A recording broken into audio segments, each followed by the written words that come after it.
Hello, students. We will continue Economics Chapter 2, that is People as a Resource. In the previous video, we have covered the topic like people as a resource, classification of activities in various sectors, types of economic activities, and quality of population. Today, we will continue with another aspect of quality of population, that is health. What is the role of health in human capital formation? Healthier people have higher productivity because the health of a person helps him to realize his potential and the ability to fight with illness. On the other hand, an unhealthy person becomes a liability for an organization. It improves the quality of life. A healthy person is able to do his work in a proper and efficient way.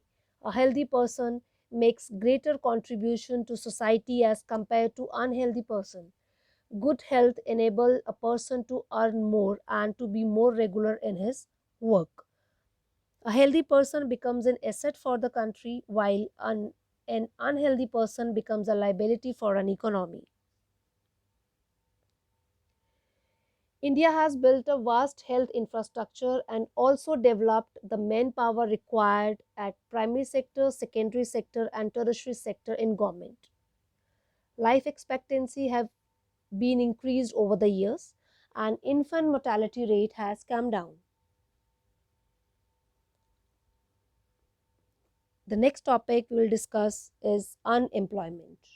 What is the meaning of unemployment? Unemployment is a situation in which a person is willing to work but not able to find the work. Different types of unemployment found in India, that is seasonal unemployment, disguised unemployment and educated unemployment. Seasonal unemployment, when people are unable to find the job during some months of the year. People depend upon agriculture usually face such problems. There are certain busy seasons when sowing, harvesting, weeding, and threshing are done. When the plants are growing, there is not much work. But during this period, they remain unemployed and they are said to be seasonally unemployed.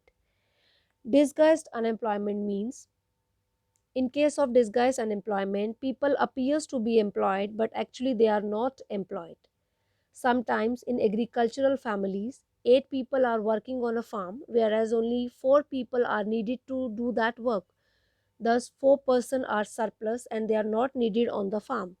They also do not help to increase the production. If these 4 extra persons are removed from the farm, the production from the farm will not decrease. Therefore, these 4 persons appears to be employed but actually they are not employed, and this situation is known as disguised unemployment. Disguised and seasonal unemployment found in the rural areas. Third one is educated unemployment. This type of unemployment is common in urban areas. There is unemployment among the educated and technically skilled workers because they are not able to find the jobs for themselves. Youth is educated enough but not able to find job for themselves. Effects of unemployment. Now we will discuss the impact of unemployment on an economy. Unemployment leads to wastage of manpower resources. People who are an asset becomes liability. It creates the feeling of hopelessness and despair among the youth. It tends to increase the economic overload, more dependency on the working population. Quality of population is adversely affected and decline in the health status of the population. The time period lost in the unemployment is an irrecoverable loss. It is the loss of productive period and this loss cannot be compensated. Thus, increase in unemployment is an indicator of a depressed economy. At last, we will conclude Thus, that this chapter will help us to understand that people are a major resource for an economy. People who are part of the workforce are called human resource. Any other resource become useful only when the input by the human resource is given. Investment in human capital is done through education, training, and healthcare. Thank you.